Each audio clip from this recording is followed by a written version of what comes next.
Okay, so Hostel 2. I haven't seen this one before, and I really want to watch the rest of the Hostel movies. And I think that the first one, like I said, I think is incredibly intense, incredibly brutal, incredibly disgusting in a great way. But I hate the characters in the first one. Except for Paxton, who I kind of grew to like towards the end because he changed dealing with all that shit. But yeah, the characters in the first movie were really, really annoying. In this one, I'm going to mention this, the characters are a little better. They're kind of shitty to each other, but they're a little bit better. So I'm not going to point that out as much in this one as the first one, but I liked how it said Quentin Tarantino presents, again, Hostel 2. And I liked how it started out with the silent credits. That's really, that's a cool thing like the first one did, and it's still creepy. I thought that was a cool little thing to keep in it. Just do silent credits where like the guy is cleaning stuff up. But then there's this thing where they always do this in horror franchises where it's like the main character from the last one comes in this one and dies right off the bat. And Jay Hernandez, of course, comes back as Paxton very briefly. He returns and dies, but then it's a dream. What? Oh, okay, that was a cool kind of thing because it maybe made it look like, oh, he'll live through the movie. But nope. And he has PTSD and his girlfriend is like getting mad at him. And then she goes downstairs and one guy assassinated him and like his head was taken, his body's just there and she comes down and sees that. So Paxton's out of the picture completely. Okay. But I don't know how much that, I don't feel like that bothers me as much anymore, because almost every horror franchise does that, where like Friday the 13th Part 2, Halloween Resurrection, so many horror films do this, where they just, the main character fights their way through, is a badass, makes it through to the end. The second movie, they fucking die off like pussies, like right there. I'm just like, that does not... I mean, it's not pissing me off because I'm just so used to it now, and I'm like, okay, whatever. But there was one nice touch I liked about this, because at first it seemed like the same movie as the first one, because it had three main characters, but they're three girls this time, and I thought that was a cool... Even though they're just kind of the same kind of characters, that's cool having girls instead of guys in the second film. I thought that was a cool, just... Like a cool little connective thing where it's like three characters, but instead of guys, they're girls. I thought that was cool. That was a fun thing to do in this movie. And at the beginning, it felt like the same story for a while, like the first one, because they go to that place like the guys do in the first movie. But then it gets different, because since they're women, actually, I say that, but I didn't show in the first one if the men were bet on too. I feel like they were bet on completely too, but like the moment these women come into the hostel, they have their picture taken, and then their picture is sent to all these different billionaires who are bidding on these women. And it actually is creepy because it shows how far this thing is in the world. That's pretty cool. Like, that's a cool way to make this sequel establish and up the ante, because it's like, oh, it's just you saw this location in the first one, all this crazy shit happened, but then you realize in the second one, oh, there's a lot of people in on this, and that's a cool addition. That's a cool way to up the ante, like I said, for a sequel. So the guys who are doing the bids literally come to this location to try to win them over. And then the Lorna girl is first taken, and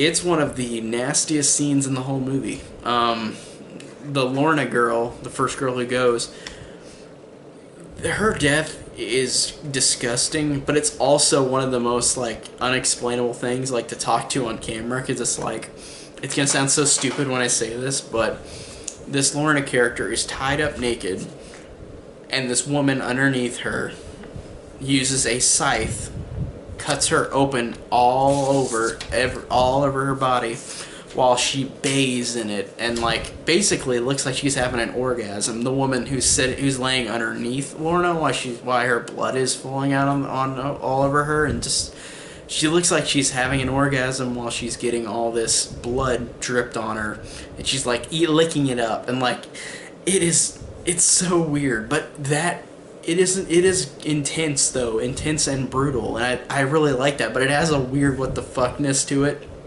and the ending has that too, but like that is such a weird ass scene, even though it's really cringy in a great way.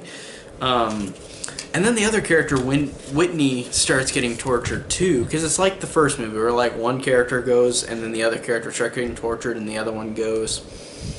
But she gets tortured for a while, and then that Beth character, like she's the one who gets invited into that mansion, and she finds trophy heads, which Paxton's head is there, which I thought that was a funny way to have him still in the movie for like a second. But you know what I noticed? And this is my first time watching this, so I don't know if it's different than the last. I even watch it again.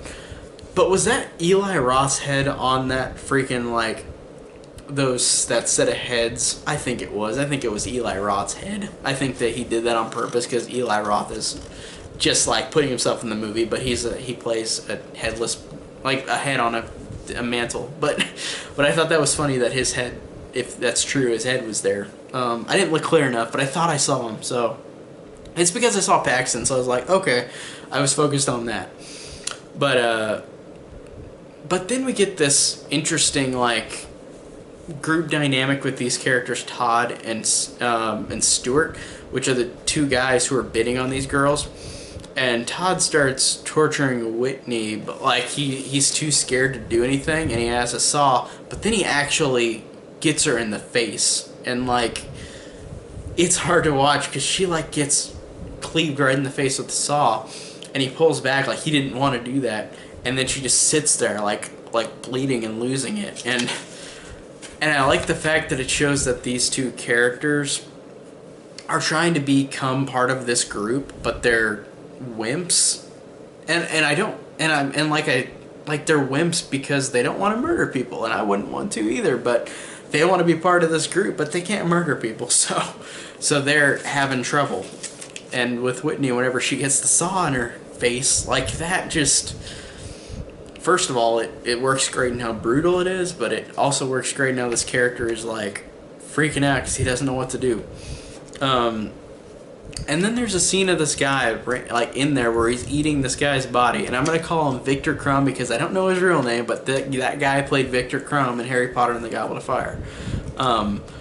This guy that was kind of hitting on the girls earlier in the movie, but it cuts to that scene, and it's gross too because like that guy is just like Victor Crumb's, like his upper torso up, or his stomach up is literally fine, and then his legs, like just bones, like that guy's been eating him, like literally just have him tied up and is cutting off parts of his body and eating him, and that just the thought of that just grosses me out.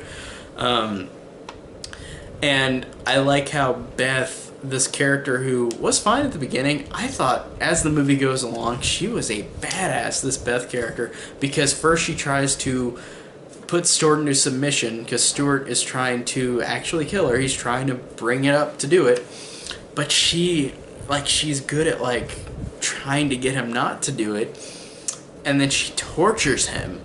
And I think that then she, the leader of all these people comes in, like, with all his other minions, and they have guns, with Beth and that guy. Beth has this pair of scissors literally on Stuart's balls. Like, she's gonna cut him off if, like, they shoot her. So, like, she's there like, I'm not gonna die. Like, she's a badass. I loved her in this movie. And then Stuart calls her a cunt, and then her reaction, which was a reaction even though it's not the same line, but it reminded me of Barbed Wire, you know? Whenever somebody calls her babe, she's like, what'd you call me? Like, that was funny because it reminded me of that, but in this one, Beth says, after he calls her a cunt, she said, what did you call me? And then, you know what she does, and this is where it gets batshit insane. She cuts his dick off, his dick and his penis, or his balls and his penis, just cuts him right off.